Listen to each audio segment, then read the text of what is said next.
தென்னாடுடைய சிவனே போற்றி, எந்நாட்டவர்க்கும் இறைவா போற்றி. ஏகம்பத்துரை எந்தாய் போற்றி, பாகம் பெண்ணுரு ஆனாய் போற்றி. வராய்த்துறை மேவிய பரனே போற்றி, சிராப்பள்ளி மேவிய சிவனே போற்றி.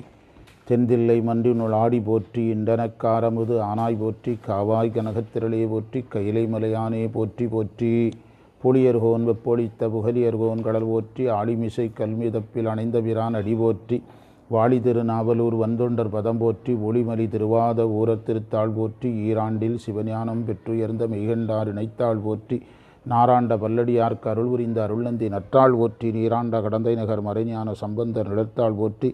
சீராண்ட தில்லை நகர் உமாபதியார் செம்பதுமத் திருத்தாள் போற்றி போற்றி. கைலாய பரம்பரையில் சிவஞான போதநெறி காட்டும் வெண்ணை பயில் வாய்மை மெய்கண்டான் சந்ததிக்கோர் மெய்ஞான பானுவாகி புயலாரும்பொழி திருவாவடுதுறை வாழ் குரு நமச்சிவாய தேவன் சைலாதி மரபுடையோன் திருமரபு நீடூழி தழைகமாதோ. மங்களாம்பிகையுடன் மகிமாலீஸ்வரர் முக்கண்ணியமை முக்கண்ணப்பர் ஈரோடு திருமுறைக் கழகம் தொண்டர் சீர் பரவுவார். சம்பந்த சரணாலயடிகள் திருவடிகள் வணங்கி அருள் திரு அம்பலவான தேசியருடைய அருளிய பண்டார சாத்திர நமச்சிவாய மாலை. எத்தனாவது மந்திரம்? 18வது மந்திரம் பார்க்கிறோம். 18வது மந்திரம் என்ன சொல்லுது? எப்படி தொடங்குது? இன்பத்தையலே. பொருள் எழுதிடுங்க. உன்பால் அன்பற்று உன்னிடத்தில் அன்பு இல்லாமல்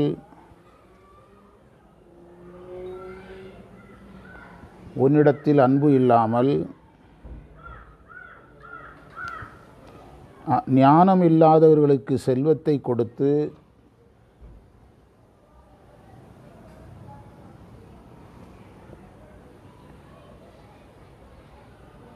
நான் என்ற எண்ணத்துடன் திரிகின்ற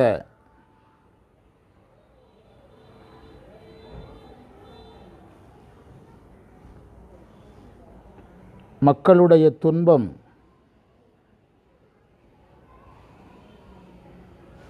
மக்களுடைய துன்ப அனுபவத்திற்கு புறம்பானவனே. பிராக்கெட்டில் நீ துன்பம் இல்லாதவாயின்னு அர்த்தம். அவ்வளோதான். நீ துன்பம் இல்லாதவன். திருவாவடுதுறையில் விளங்கும் நமச்சிவாய குருமணியே,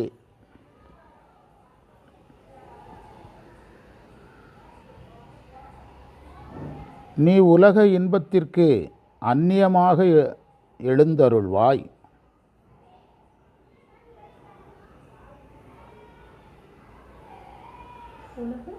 நீ உலக இன்பத்திற்கு அந்நியமாக எழுந்தருள்வாய். எழுந்தருள்வாய்னா வருவாய்னு அர்த்தம்.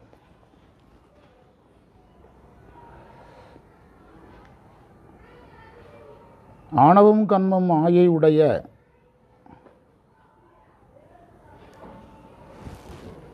பிரகிருதி காரியமாகிய எழுதுங்க. அப்புறம் விளக்கம் சொல்லும்போது புரிஞ்சிடும். அவிச்சையால் விளைகின்ற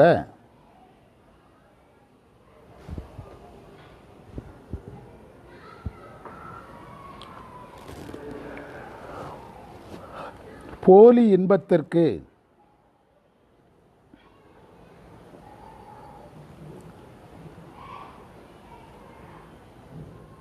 அயலாகனா விலகி இருத்தல்னு அர்த்தம்.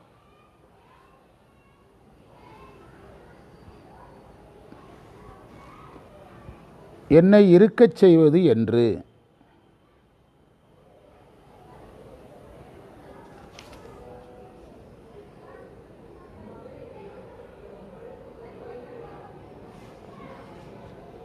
விளக்க உரை.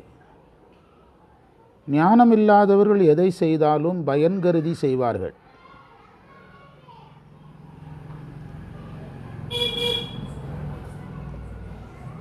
பயன் கருதி செல்வத்தை கொடுப்பார்கள்.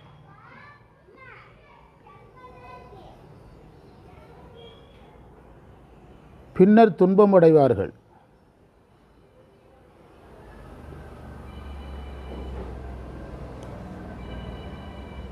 அப்படிப்பட்டவர்களிடத்தில் இறைவன் விலகி இருக்கிறான்.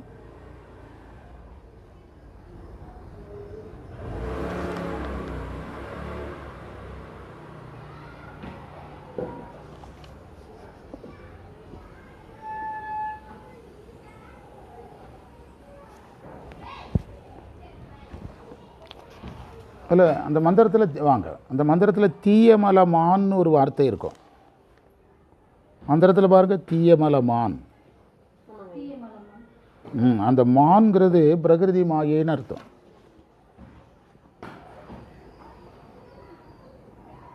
சிவஞான போதம் நம்ம படிக்கும்போது 36 தத்துவம் படித்தோம்ல. சிவ தத்துவம், வித்யா தத்துவம், ஆன்மா. ஆன்ம தத்துவத்துக்கு இன்னொரு பேர் தான் மான். ஆமாம், மான். ஆன்ம தத்துவத்துக்கு இன்னொரு பேர் தான் மான்.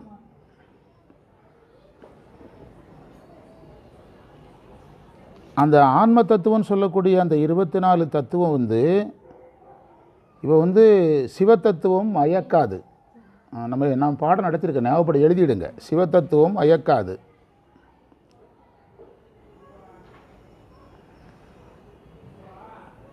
வித்யா தத்துவம் மயக்கும். ஆன்ம தத்துவம் மிகுந்த மயக்கத்தை தரும். ஆன்ம தத்துவம் மிகுந்த மயக்கத்தை தரும்.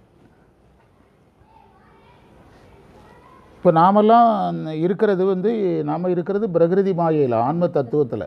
அதனால தான் இந்த உலக மனிதர்களுக்கு எது அதிகமாக இருக்குது?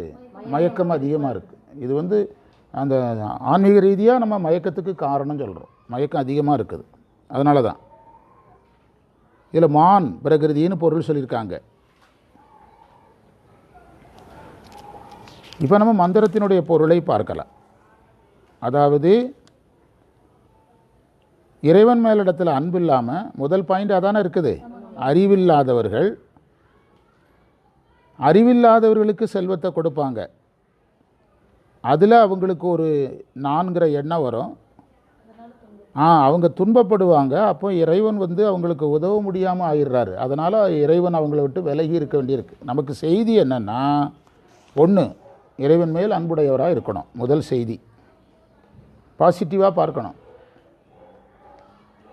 இப்போ நம்ம கனியூரில் பார்த்தோம்ல, தீபாயா வரலன்னு கேட்டேன் மைக்கில். சரி, பரவாயில்ல. கனியூரில் சொன்னோம் பார்த்தீங்களா, அதாவது கோவப்படக்கூடாது, மென்மையாக பேசணும், தடித்த சொல் பேசக்கூடாது. அப்படின்னா வள்ளலார் பிறர் என்கிட்ட பேசுனாங்கங்கிறாரு. பிறர் பேசிகிட்டு இருந்தாங்க, என்னால் தாங்க முடியலங்கிறாரு. அது எனக்கு வருத்தமாக இருந்துங்கிறார். அதில் நம்ம வள்ளலார் ஸ்டேஜுக்கிலேருந்து நம்ம பார்க்கக்கூடாது. ஏன் அது நடந்ததுன்னு பார்க்கணும்.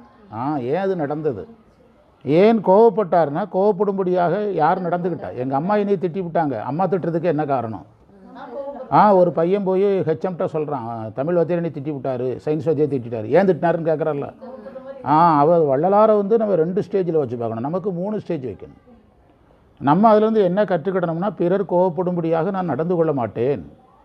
பிறர் தடித்த சொற்களை பேசும்படியாக நான் நடந்து கொள்ள மாட்டேன். பிறர் எனது அதில் 3 செய்தி இருக்குதுன்னு இவர் சொன்னார். அப்படி இருக்குதா இல்லையாங்கிறது படித்தா தான் தெரியும். கோவப்படுற மாதிரி நடந்து கொள்ள மாட்டேன், தடித்த சொல்கிற மாதிரி நடந்து கொள்ள மாட்டேன். பிறகு மென்மையான சொற்களை பேசணும். அப்போ மென்மையான சொற்களை பேசும்படியாக நான் நடந்து கொள்வேன். இந்த முடிவை யார் எடுக்கணும்? ஒவ்வொரு தனி மனிதனும் எடுக்கணுங்கிறது நமக்கு. வள்ளலார் என்ன இடத்துல சொல்கிறாருன்னா, இதெல்லாம் கேட்கும்போது என்னால் தாங்க முடியலங்கிறாரு. அவங்க யாரும் போய் அவரை தொந்தரவு பண்ணல, வள்ளலார் போய் யாரையும் தொந்தரவு பண்ணல. ஆனால் உலகம் அப்படி கிடையாத. உங்களுடைய நடத்தை உங்கள் அம்மாவை பாதிக்குது. உங்கள் அம்மா உங்ககிட்ட சொல்கிறாங்க, காலையில் எந்திரிச்சு வேலையை பாருன்னா நீங்கள் செய்யலைன்னா உங்கள் அம்மா கோவப்படுறாங்க. உங்கள் அம்மா திட்டுறது உங்களை பாதிக்குது. இது கனெக்ட்லலாம் இருக்குது. அது டிஸ்கனெக்டில் இருக்குது. எது? ஆமாம், அது டிஸ்கனெக்டில் இருக்குது. யாரோ ஒருத்தன் கத்துறான், அவர் வருத்தப்படுறாரு. இது கனெக்டில் இருக்குல்ல. நீங்கள் அட்மினிஸ்ட்ரேஷன் கனெக்டில் இருக்குது.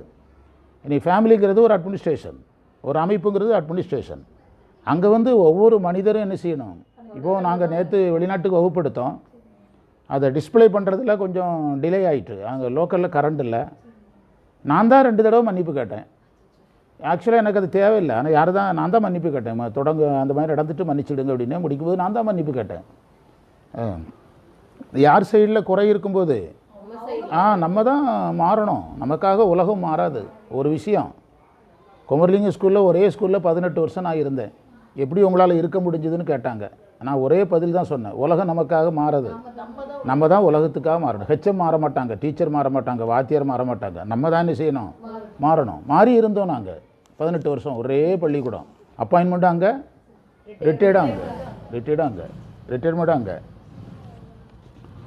அதனால் முதல்ல யார் மேலே அன்பு வரணும்? அன்பு வரணும். வழி அடுத்தது, அது அன்பு வருவதற்கான வழி திருக்கோயில் வழிபாடு, திருக்கோயில் பணி. இந்த ரெண்டும் சேர்ந்தது சரியை. இரண்டாவது சிவபூஜை. தீக்கை வாங்கி பண்ணாலும் சரி வாங்கினாலும் பண்ணாலும் சரி என்ன பண்ணணும்? சிவபூஜை. மூன்றாவது அக வழிபாடு, அதான் யோகம்.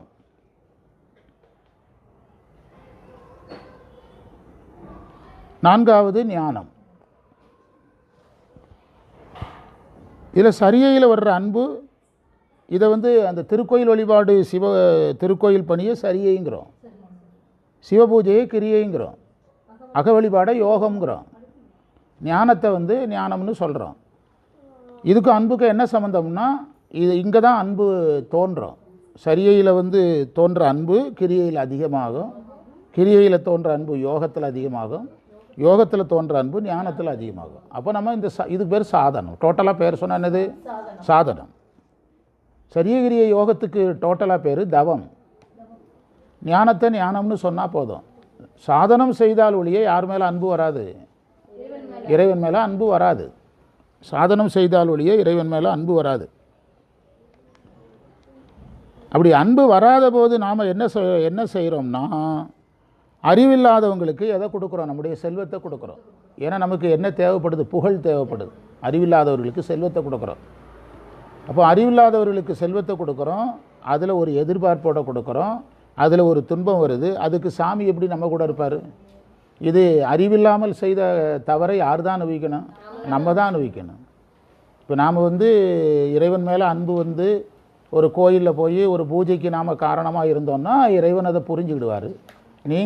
நம்மளே முட்டாளாக இருந்து இன்னொரு முட்டாள்கிட்ட காசை கொடுத்து விட்டு அதில் ஒரு எதிர்பார்ப்போடு செய்தோம்னா சாமி அதில் என்ன செய்கிறாரு? விலகி இருக்கிறார்.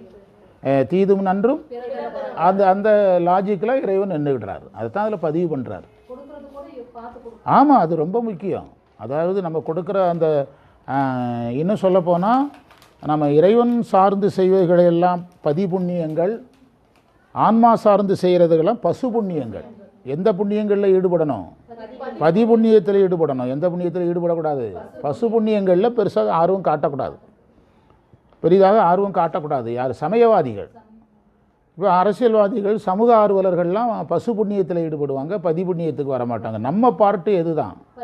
இப்போ நீங்கள் வள்ளலார் கோயிலில் அன்னதானம் கொடுக்குறாங்கன்னா அது பதிபுண்ணியம். அதே சாப்பாடை ரோட்டுக்கொழி ஒரு பந்தல் போட்டு கொடுத்தீங்கன்னா பசு புண்ணியம். இதுதான் சைவம் இப்படி பிரிக்குது. நம்ம எதில் தான் ஈடுபடணும்? பதி சார்ந்ததில். சும்மா எல்லார்ட்டையும் எல்லாத்தையும் தூக்கி கொடுக்கக்கூடாது. ஆமாம் ஆமாம். அவனுடைய அந்த அஞ்ஞானி இப்போ ஒருத்தன் பசித்து இருக்கிறான், அது கொடுக்கலாம். உடை இல்லை கொடுக்கலாம். அந்த ரெண்டு உதவிக்கு போகலாம். அதுக்காக நம்ம இடமும் ரெடி பண்ணி கொடுக்க முடியாது. பசித்தவனுக்கு உணவு கொடுக்கலாம், பசித்தவனுக்கு உடை கொடுக்கலாம். காசு அள்ளி கொடுக்க வேண்டிய அவசியம் கிடையாது. இப்போ சிலர் சாப்பிடலை, மத்தியானம் 1 மணிக்கு கேட்டாங்கன்னா சிலர் என்ன சொல்கிறாங்க? ஹோட்டலில் சாப்பாடு வாங்கி தரேன் வாரியானா. சிலர் வரமாட்டான். காசை கொடுங்க சார், நான் சாப்பிட்டுக்கிட்டேன் அப்படின்பா. அது அந்த உதவி எது சார்ந்ததுங்கிறத நம்ம என்ன செய்யணும்? பார்க்கணும். அடுத்தது மக்கள், அதனுடைய தொடர்ச்சி தான். மக்கள் துன்பப்படும் போது இறைவன் அயலாக இருக்கிறார். இறைவன் அயலாக இருக்கிறார் அப்படின்னா என்ன அர்த்தம்னா, மக்கள் துன்பப்படுவது ஏன்? வினை. வினையை செய்தது யாரு? அந்த உயிர். வினையை செய்தது அந்த உயிர். வா, சிவார்ப்பணம். அந்த வினையை செய்த உயிர் வினையை அனுபவிக்கும் போது துன்பப்படுது. அப்போ இறைவன் ஏன் விலகி நிற்கிறார்னா, அதை அனுபவிச்சாதான் அதனுடைய வினைகள் என்ன செய்யும்? கழியும். அனுபவிச்சாதான் அந்த வினைகள் என்ன செய்யும்? கழியும். அப்போ இறைவன் அயலாக இருந்து, அந்த இடத்துல அயலாக இருத்தலுங்கிறதுக்கு மறைப்பு சக்தின்னு அர்த்தம். என்ன சக்தி? மறைப்பு சக்தியாக இறைவன் இருக்கணும். இறைவன் ஐயோ பாவம் இந்த உயிர் கஷ்டப்படுது அப்படின்னா அந்த வினையை அது அனுபவிக்காது. அப்போ வினைகள் என்ன செஞ்சிடும்? தேங்கிரும். அப்போ அது மீண்டும் என்ன ஆயிரும்? பிறவி ஆயிரும். அப்போ அந்த உயிர் அந்த வினையை அனுபவிக்கும் போது இறைவன் என்ன சக்தியார்? மறைப்பு சக்தினாலே அயல் தானே. மறைப்பு சக்தினாலே என்னது? அயல். இவ்வளோதான். மறைப்பு அயலாக இருக்கிறான். அதுவும் கருணை தான். அதற்கு மரக்கருணைன்னு பேர். என்ன கருணை? மரக்கருணைன்னு பேர். மரக்கருணைன்னு பேர். அதுக்கு பிறகுதான் திருவாவடுதுறை விளங்கும் நமச்சிவாய குருமணியேன்னு அழைக்கிறாரு. நீ உலக இன்பத்திற்கு அந்நியமாக எழுந்தருள்வாய் அப்படிங்கிறாரு. அடுத்தது திரும்ப அந்த செய்தி தான் திரும்ப திரும்ப. ஏன்னா அந்த மந்திரமே இன்பத்தையிலே இன்பத்தையலாக அன்பு அப்படி தானே வருது. அடுத்து உலக இன்பத்திற்கு அந்நியமாக எழுந்தருள்வாய்ங்கிறார். அதற்கு என்ன பொருள்னா, உலக இன்பங்கள் எல்லாமே மறைப்பு சக்தியால் வர்றது, சிவபோகம் அருள் சக்தியால் வர்றது. நாம் உலக இன்பத்தை அனுபவிக்கும் போது இறைவன் அயலாக தான் இருப்பார். மறைப்பு சக்தினா பார்க்க முடியாதுல்ல, அப்போ யாராகத்தான் இருப்பார்? அயலாகத்தான் இருப்பார். சிவபோகத்தை தரும்போது தான் யார் வருவா? இறைவன் அருள் செய்வார்.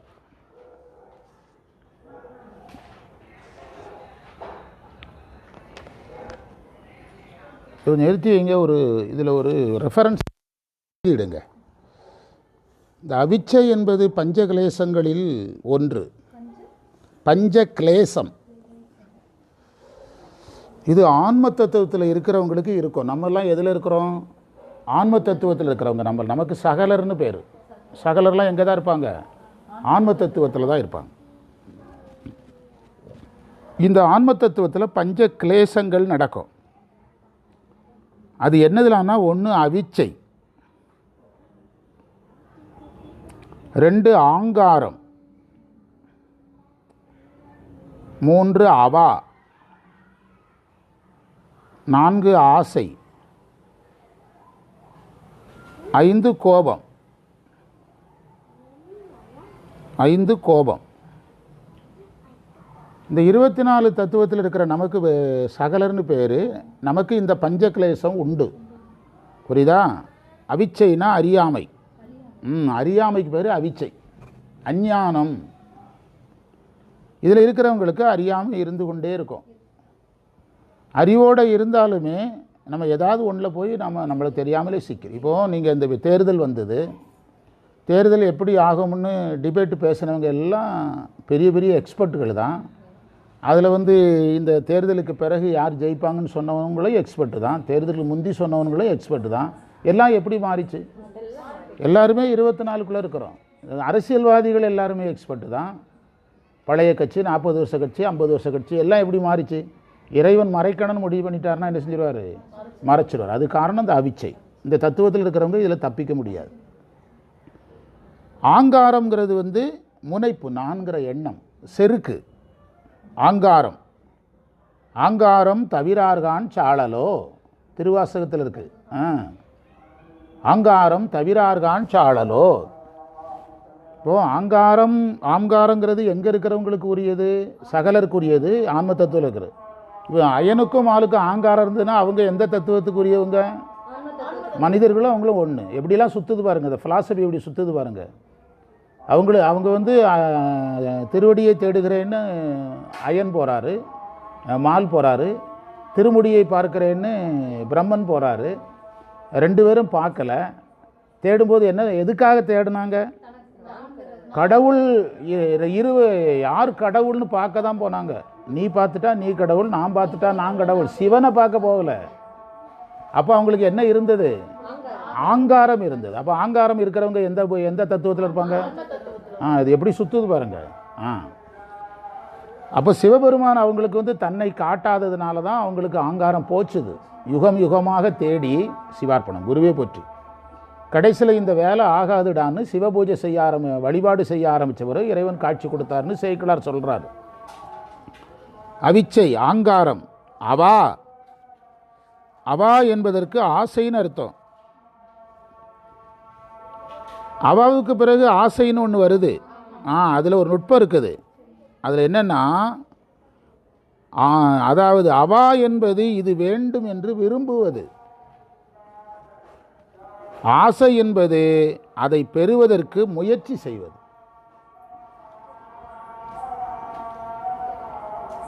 அதை பெறுவதற்கு முயற்சி செய்வது. மாணிக்கவாசகர் அவா பத்தா பாடினார். ஆமாம், ஆசை பத்து தான் பாடினார். அது எங்கே போய் சுற்றுது பாருங்க அந்த வார்த்தை. ஆசைப்பட்டு தான் அதற்கான முயற்சி எடுத்தார். என்னது அடியேன் காண ஆசைப்பட்டேன்னா முயற்சி செஞ்சேன்னு அர்த்தம். முயற்சி செஞ்சேன். அதனால் அவா ஆசை கோபம், கடைசியில் கோபம். இது ஒரு தொடர்புடையது. இது எப்படி தொடர்புடையது தெரியுமா? அறியாமல் இருக்கிறவங்களுக்கு தான் ஆங்காரம் வரும். இவங்க 2 பேருக்கும் என்ன இருந்தது? அறியாமல் இருந்தது. சிவன் தான் கடவுளுங்கிற அறிவு வரல, நாம கடவுளுங்கிற அறியாமையிலிருந்து தான் ஆங்காரம் வரும். ஆங்காரம் வரும்போது தான் இதை அடையணுங்கிற எண்ணம் வரும். ராவணனுக்கு ஏன் அந்த தீய எண்ணம் வந்தது? சீதை சார்ந்த விஷயத்துலேயும் தீய எண்ணம் வந்தது. அவனுக்கு என்னெல்லாம் இருந்தது? அறியாமை இருந்தது. அறியாமை ஆங்காரமாக மாறிச்சு. ஆங்காரம் அவாவா மாறிச்சு. அவாவை தூண்டுனது அவன் தங்கச்சி யாரு? சூர்பனகை. அவாவை தூண்டுனா அவா எதா மாறிச்சு? ஆசையாக மாறிச்சு. நடக்கலை, கோபம் வந்தது. நடக்கலை, என்ன வந்தது? இப்போ அது நீங்கள் ரிவர்ஸில் போங்க. கோபம் வேண்டான்னா ஒன்றை அடைய ஆசைப்படக்கூடாது. ஒன்றை அடைய ஆசைப்படக்கூடாதுன்னா ஆசைப்படக்கூடாது. ஒன்றை அடைய முயற்சி செய்யக்கூடாது. அடைய முயற்சி செய்யக்கூடாதுன்னா ஆசைப்படக்கூடாது. ஆசைப்படக்கூடாதுன்னா எனது செருக்கு வரக்கூடாது. செருக்கு வராமல் இருக்கணும்னா அறிவு வரணும். அப்போ ரிசல்ட் என்னென்னா அறிவு வந்தால் பிரச்சனை முடிஞ்சு. ஆமாம், அறிவு வந்தால் பிரச்சனை. இது இப்படியே சுத்தம். இதெல்லாம் வாழ்வியல் பாடம். இந்த 5 சப்ஜெக்டே உலகமே இந்த 5க்குள்ளே அடங்கிடும். இது ரிவர்ஸில் போனால் சாதகம், நேரே போச்சுதுன்னா ப்ராப்ளம். ராவணனை இதுக்குள்ளே அடைக்கிடலாம். அயனை அடைக்கிடலாம், மாலை அடைக்கிடலாம். அது அவிச்சை, ஆங்காரம், அவா, ஆசை, கோபம்.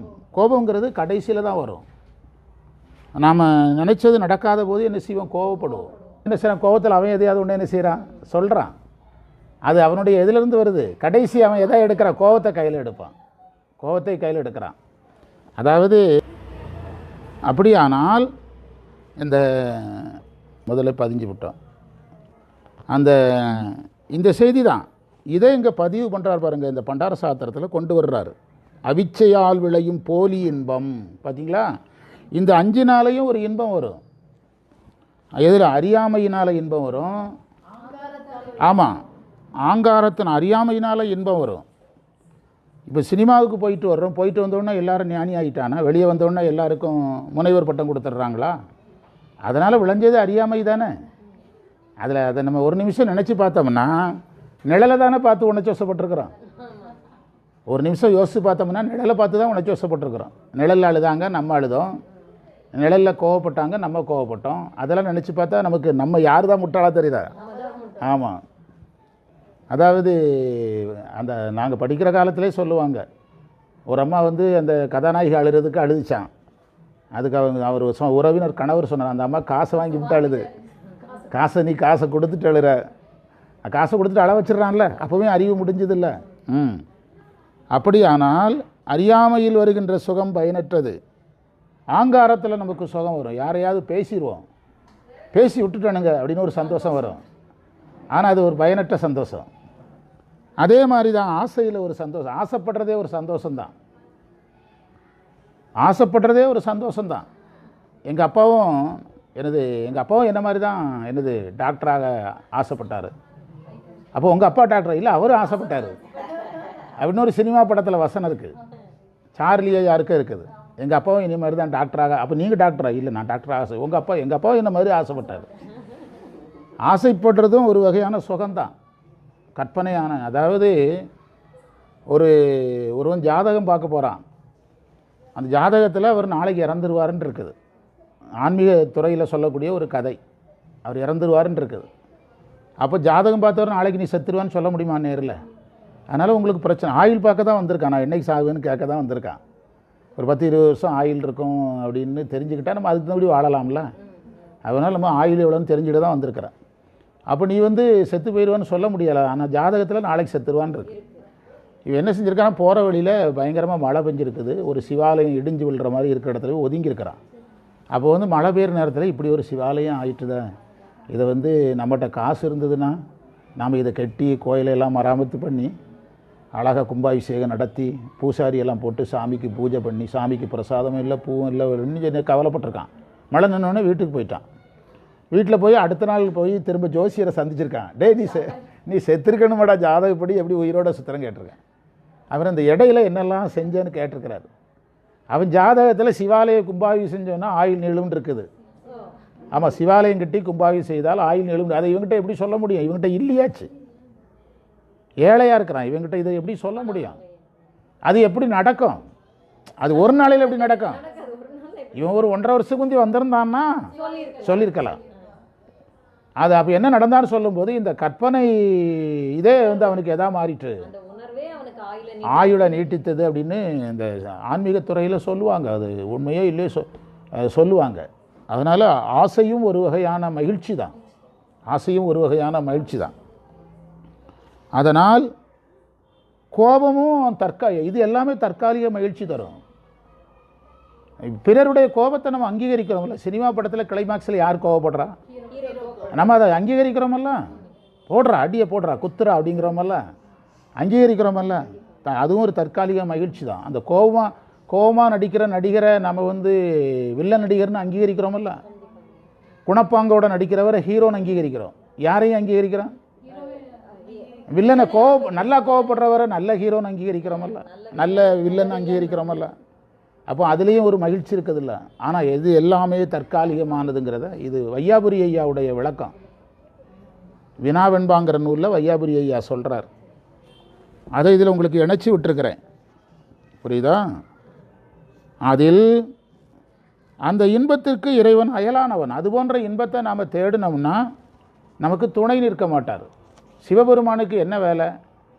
நிலையான இன்பத்தை தர்றது நம்முடைய வேலை. கோவப்படுறதுனால நான் சந்தோஷப்படுவேன், நான் அகங்காரத்தில் சந்தோஷப்படுவேன்னா மறைப்பு சக்தியை வச்சு உன்னை சந்தோஷப்பட வச்சு மேலும் வினையாக்கி அவர் என்ன செய்வார்? உன்னுடைய வேண்டத்தக்கது அறிவோயினி வேண்டுவார் வேண்டுவதே ஈவான் கண்டாய். உயிர் வந்து வினையினால் ஆசைப்படும், அது மேலும் வினையாகுங்கிறது சாமிக்கு தெரியும். ஆசை வந்ததுக்கு வினைதான காரணம். அவர் ரெண்டாவது வினையிட்டாங்கிறது ரெண்டாவது. ஆசை வந்ததுக்கு வினைதான காரணம். வினை தன்னுடைய செயலை காட்டும்போது சாமி என்ன பண்ணுவார்? அதுதான். அதனால் அந்த போலி இன்பத்திற்கு யார் துணை நிற்பதில்லை? இறைவன் துணை நிற்பது இல்லை. இப்போ நம்ம குடும்பத்திலே பார்த்திங்கன்னா உறவினர்களே 2 வகை இருப்பாங்க. சாத்வீகமாக சொல்லிக்கிட்டே இருப்பாங்க, நம்ம கேட்கலன்னா சரி உங்கள் இஷ்டம்னு கிளம்பிடுவாங்க. இந்த கடுமையாக பண்ணுறவங்க நம்ம கூட இருப்பான். கடைசி வரைக்கும் நான் கூட இருக்கேன், 2 அடியை போடுறேன், நானும் 2 அடியை போடுறேன், தீர்த்து கட்டிடலாம் அப்படின்பா. யார்? இந்த கோவப்படுற கேரக்டருக்காரன் நம்ம கூடவே இருப்பான். அதான் இறைவன் யார் கூட இருந்துட்டு நான் அவன் கூட இருக்கலைங்கிறார். அதுதான் மந்திரம், அயலானவன்கிறார். இன்பத்தயலே எடுமால்னி தீமலமான் இன்பத்தயலாக நீக்குவிப்பது என்னாலோ அன்பற்று அயலார்க்கு அருத்தியருமாக்கும் மக்கள் துன்பத்தயலே தண்டுரை நமச்சிவாயனே. இந்த நிலையிலிருந்து என்னைக்கு விடுவிப்பான்னு கேட்குறார். என்னாலோ அப்படின்னு கேட்குறார். 18வது மந்திரம் வரைக்கும் என்னால் வருது. இது தாய்மானவர் வந்து என்னால் கண்ணின்னு ஒரு பகுதி எழுதியிருக்கிறார். என்னால் கண்ணின்னு ஒரு பகுதி 2 வரியாக வரும். அதுக்கு முன்னாலே நம்ம பெரியவங்க என்னாலோன்னு பாடியிருக்கிறாங்க. என்னைக்கு எனக்கு இது மாதிரிலாம் நடக்கும்? இவர் வந்து ஜீவன் முக்தர். நாம் எப்படி விண்ணப்பம் பண்ணணுங்கிறத செய்து காட்டுறார். நமக்கு பாடம் என்னென்னா, சாமி மேலே அன்பு வர்ற மாதிரி நடந்துக்க. காசு இருந்தால் யார்கிட்ட கொடுக்காத. காசு இருந்துச்சுன்னா அதை வந்து அறிவில்லாதவங்ககிட்ட காசை கொடுத்துட்டு அதில் ஒரு சந்தோஷத்தை என்ன செய்யாத, தேடாத. அதே மாதிரி அடுத்து என்ன சொல்கிறாருன்னா, உலக இன்பத்தில் உனக்கு நாட்டம் இருந்தால் சாமி கூட இருக்க மாட்டார். அது வேலை மறைப்பு சக்தியினுடைய வேலை. மறைப்பு சக்தி நம்ம கூட எப்படி இருக்கும்? திருடுறவங்க கூட அரசாங்கம் இருக்குமா? திருடுறவனுக்கு யாராகத்தான் அரசாங்கம் இருக்கும்? எதிராக தானே அரசாங்கம் இருக்கும். அதை தான் அயலைங்கிறாரு. அரசு வந்து கவர்மெண்ட் படி மக்களுக்கு ஒரு அறிவிப்பு, திருடுபவர்களுக்கு போலீஸ் காவல் போடப்படும் அப்படி சொல்ல முடியுமா? திருடுபவனுக்கு யார் எதிரி? அதைத்தான் அவர் சொல்கிறாரு. இறைவனுடைய அரசு யாருக்கு நீ தேவையற்ற இன்பத்தை தேடுனா போய் தேடி போய், எங்களுக்கு என்ன, நாங்கள் உங்களுக்கு உடந்தை. ஆமாம் ஆமாம் ஆமாம் கொடுத்தாரு.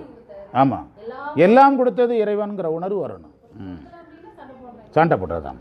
அதை பிரகிருதி காரியமாக அவிச்சைகள் விளையும் போலி இன்பம், இந்த 5லேருந்து இன்பம் வரும். அது போலி இன்பம்.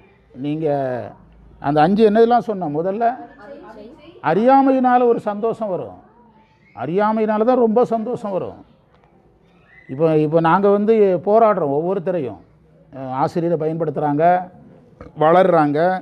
வளர்ந்த பிறகு எல்லாருமே ஆசிரியருக்கு துன்பம் கொடுக்கறதில்ல, இயல்பாக இருந்துட்டு இது பண்ணுறாங்க. ஆனால் வளர்ந்து கடைசியில் ஆசிரியருக்கு என்ன கொடுக்குறாங்க? அப்போ நமக்கு என்ன தோணும்னா, படித்ததுனால தானே இந்த பிரச்சனை. படித்ததுனால நம்ம யாராக இருந்திருந்தால் அந்த பிரச்சனை கிடையாது. அறியாமையே ஒரு மகிழ்ச்சி தான். அறியாமை என்னது தான்.